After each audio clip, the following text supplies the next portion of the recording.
aqui realmente desapareceu. E esse é que é o problema, né? Se nós olhamos mesmo, vamos dizer, para as nossas criações, nosso trabalho, quer dizer, eu acho que na geração presente ninguém está à altura dos nossos antecessores. Essa que é a verdade. Né? Quer dizer, até os anos 50 e 60, o Brasil tinha alcançado uma altura extraordinária. Quer dizer, com Gilberto Freire, Mário Ferreira dos Santos, né, Miguel Reato. O que vem depois? Isso simplesmente desapareceu. E quando desaparece, vamos dizer, o primeiro escalão, o segundo já cai para o terceiro e assim por diante. Que foi exatamente o que aconteceu.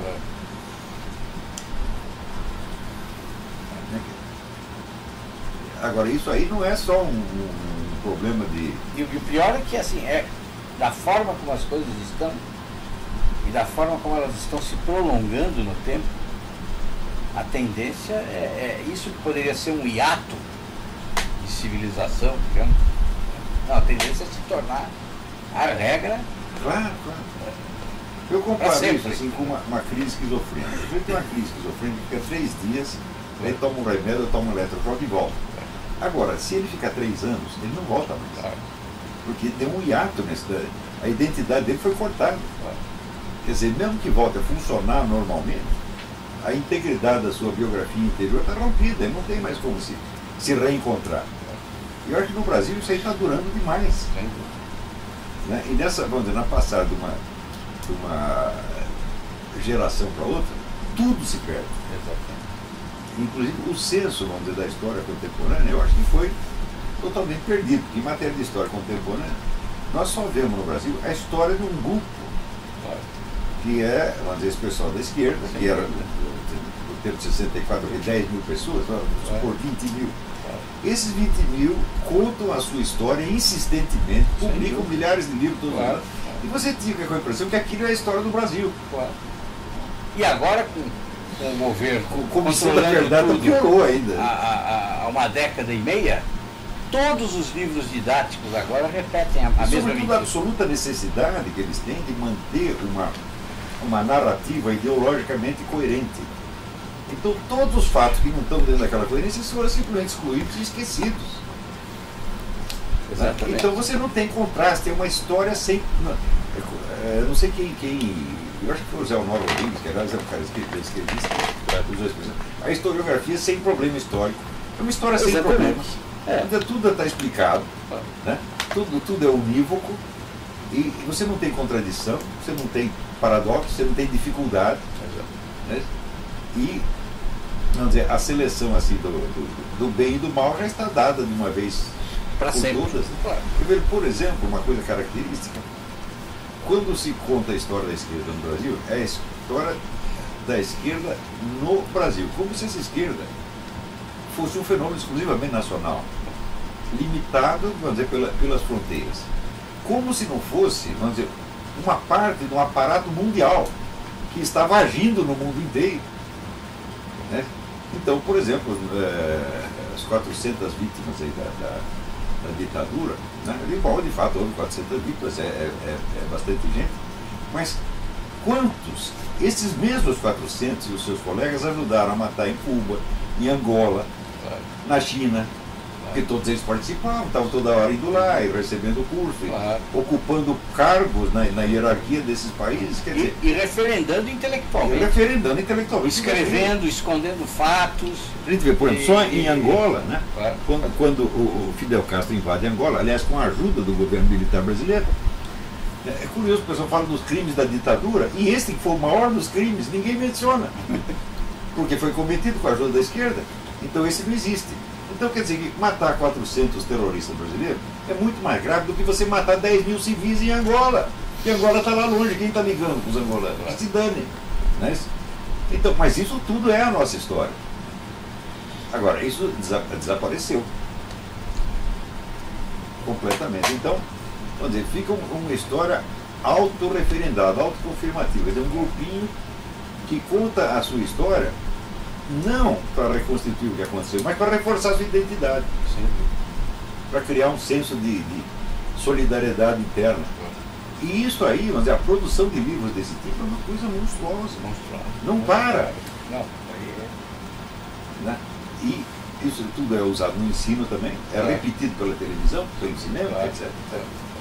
Então você sempre levantar uma dúvida a respeito. Televisão e cinema que a esquerda também controla. Claro. Eu vou te dar um exemplo. As verbas publicitárias, os investimentos para ajudar os diretores de cinema nacionais, desde que eles sigam a linha ideológica. Sempre. Claro, quer dizer, o governo alimentando isso. Eu li um artigo do Luiz Garcia, que é uma besta quadrada profissional da estupidez, e ele está lembrando o episódio do Vladimir Herzog, que foi assassinado na prisão militar em 1975. Bom, eu estava entre os primeiros que denunciaram o assassinato do Herzog. Na época que a mídia não falava, então nós, no jornal do sindicato jornalista, nós botamos a boca no trombone. Eu estava lá, então eu assistia esta coisa toda. Só que daí, o Luiz Garcia disse o seguinte: eles assassinaram o Vladimir Herzog porque os regimes autoritários, totalitários, não aceitam opiniões divergentes. E o Vladimir era esquerdista, todo mundo sabia, e ele foi assassinado por causa disso. Eu digo, cara, um pouquinho. Como é que o governo militar não aceitava opinião divergente se a esquerda dominava toda a mídia e todo o aparato editorial naquela época? Sem dúvida. Inclusive o próprio Luiz Garcia já estava lá em cima mandando o Globo. Quer dizer, é evidente que o Herzog não pode ter sido preso por ser esquerdista. Isso é absurdo. Na época não me ocorreu isso, mas eu pensei assim, falei, não, o Herzog não estava de fato ligado à guerrilha. Então por que o prenderam? Bom, tem dois motivos. O primeiro é o seguinte: é um cara que estava ocupando, né, um órgão de jornalismo do governo e transformando aqui num órgão de propaganda comunista. Bom, isso já é suficientemente grave. Porém, alguém foi averiguar, abrir nos arquivos de Moscou para saber que função o Herzog desempenhava dentro da estrutura internacional do comunismo? Não, eles não querem saber. Então, o universo inteiro sabe que a verdadeira história do comunismo só pode ser contada a partir dos arquivos de Moscou, que tem tudo lá, tá certo? Então, se você comparar os arquivos das Forças Armadas Brasileiras com o arquivo de Moscou, faz-me rir, comparar um mosquito com um elefante. Aqui nos Estados Unidos, a abertura dos arquivos de Moscou virou de cabeça para baixo a narrativa de tudo que aconteceu desde os anos 30 até agora. Agora sabe-se a história como realmente foi. E sabe-se, por exemplo, que a chamada infiltração de gente da KGB, né, nos altos escalões do serviço secreto americano não foi uma infiltração, foi uma ocupação. Tanta gente que tinha, hoje sabe disso. Por quê? Porque abriram os arquivos lá e aparecem os nomes das pessoas, né? Então, agora, no Brasil, é proibido falar disso. Você fala abrir arquivo, mas só que é aqueles arquivos dos mineiros. Por que não abre os arquivos de Moscou? Quando, por exemplo, o chefe da KGB no Brasil, o Ladislau Bittman, disse: em 1964 nós tínhamos 100 jornalistas brasileiros na nossa folha de pagamento. Quem são eles? Mas fundamental saber. É fundamental saber, senão você não entende nada. Hoje. Então, mas eles querem saber a verdade, querem abrir os arquivos, mas só os arquivos que lhes interessam. Os arquivos de quem não sabe nada, porque os militares também não sabiam nada disso. Você vê que 20 anos atrás eu insistia com a milicada e com empresários brasileiros para contratar alguém para ir lá abrir os arquivos de Moscou, né? Nem ligavam, achavam que isso não era importante. Quer dizer, são umas bestas quadradas também, né? Então, criou um estado de alienação baseado nesse culto, essa idolatria de si mesmo, desse pequeno grupo, que um lambe outro, o outro lambe um. Né? Todo mundo são pessoas maravilhosas, né? E quando você toca num deles, você toca em todos. Né? E no Brasil isso é fácil de dominar, por quê? Porque os órgãos de mídia são poucos. Pouquíssimo. Né? Você pega a Rede Globo, tem 70% da audiência. Exato. Aqui, a rede que tem mais, quando chega a 3, 4%, eles fazem uma festa. Ainda é muito variado. Né? Mas, no Brasil, se você dominou 5 ou 6 jornais, você dominou tudo. Dominou tudo.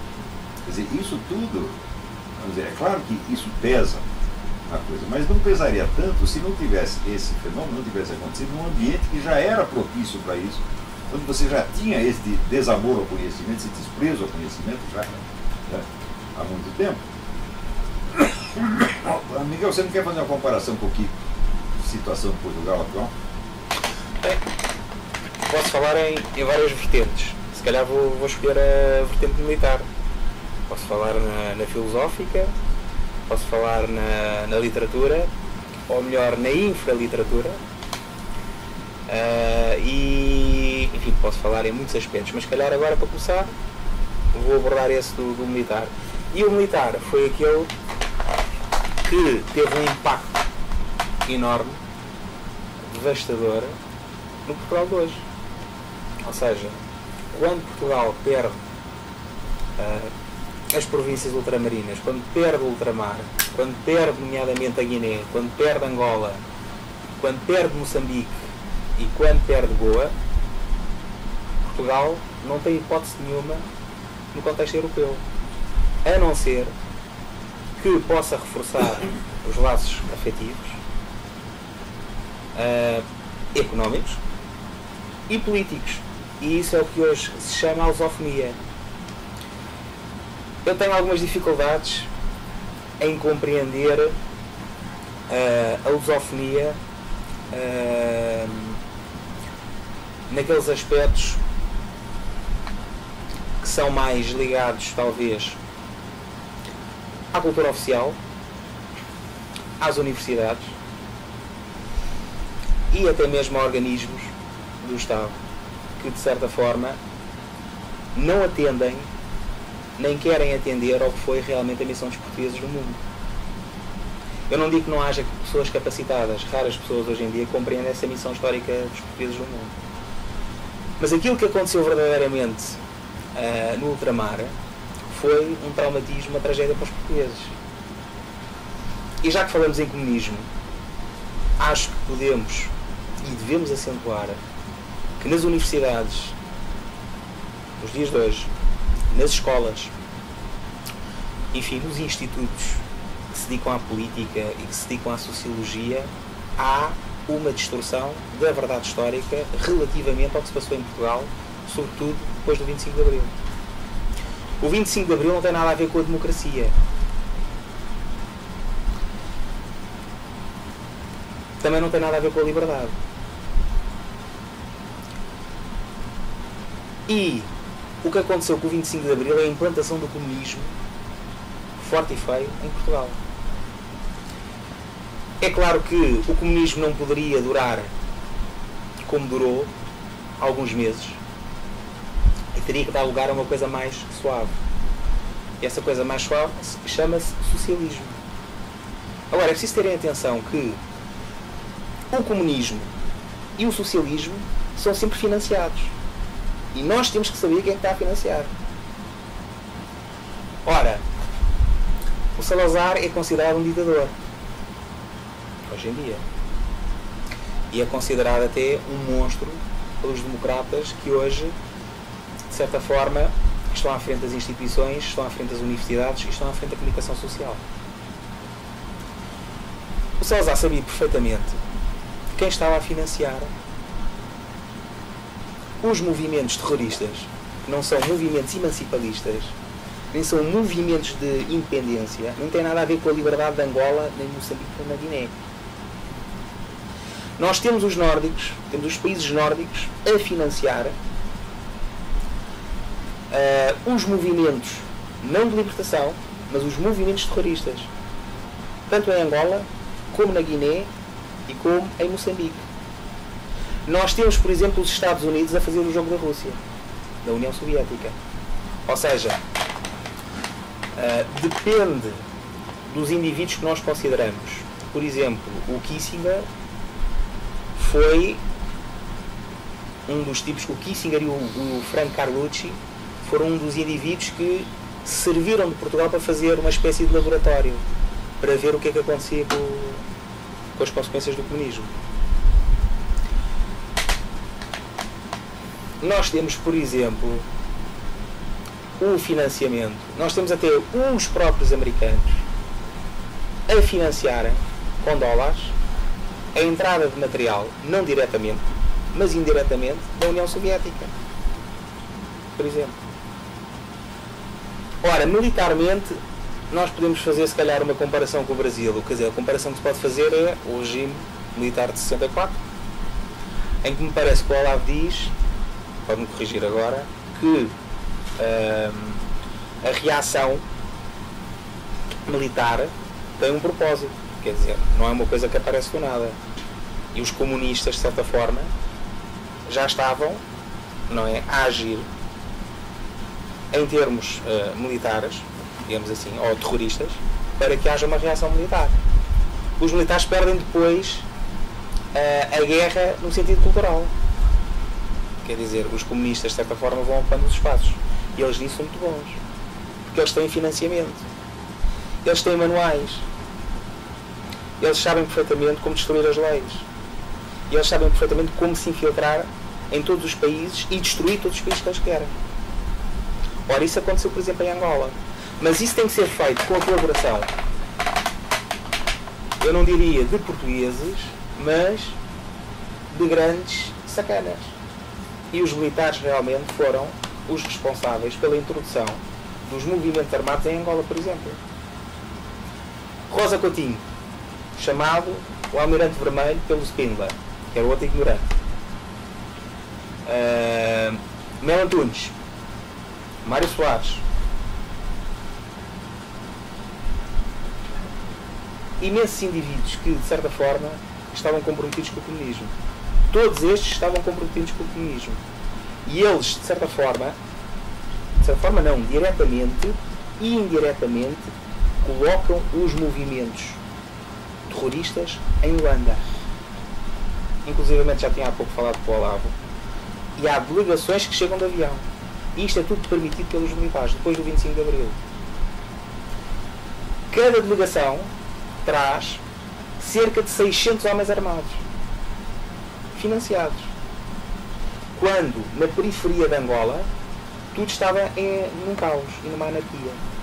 Taxistas mortos, mulheres espancadas, pretos mortos, enfim, uma anarquia propositada e conduzida, sobretudo, por potências estrangeiras e poderes internacionais. Portanto, são cerca, quando chegam 3 delegações à Angola, são cerca de 1.800 homens armados.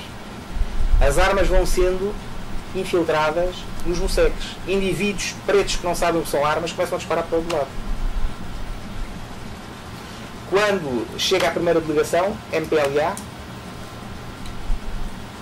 funda uma representação em Angola, a seguir vem a UNITA, e quando vem a UNITA há um cerco ao aeroporto e há uma anarquia total, que é precisamente para ver quem fica com o poder. Portanto, isto tudo é preparado. Tudo isto tem um plano. E o que aconteceu foi que, independentemente do regime, se fosse Salazar ou não fosse, estava destinado a perdermos o ultramar. A nossa relação é completamente diferente. A nossa colonização, há uma diferença entre colonização e colonialismo. O colonialismo é quando não há laços afetivos e podemos apenas montar estruturas económicas e políticas, mas sem nenhuma relação com a população. Não foi o caso dos portugueses. Os portugueses, historicamente, sempre tiveram uma relação afetiva com as populações. Sempre. E isso foi destruído. E foi destruído para se criar o caos e a anarquia e morrerem milhares e milhões de pessoas. E a violência continua, não é? E a violência, de certa forma, continua. Quer dizer, nós temos... é claro que isto tudo é muito complexo. Quer dizer, nós hoje continuamos... O MPLA continua, não é? É o único partido que, de certa forma, tem a força em Angola, não é?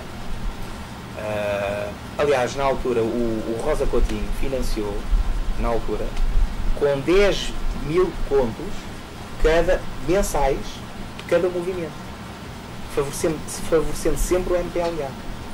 Porque o MPLA, o Rosa Coutinho tinha tido um problema no Congo em 1961, se não me engano, ou seja, ele entrou sem visto, foi apanhado e durante 3 ou 4 meses foi arrastado pela rua completamente nu.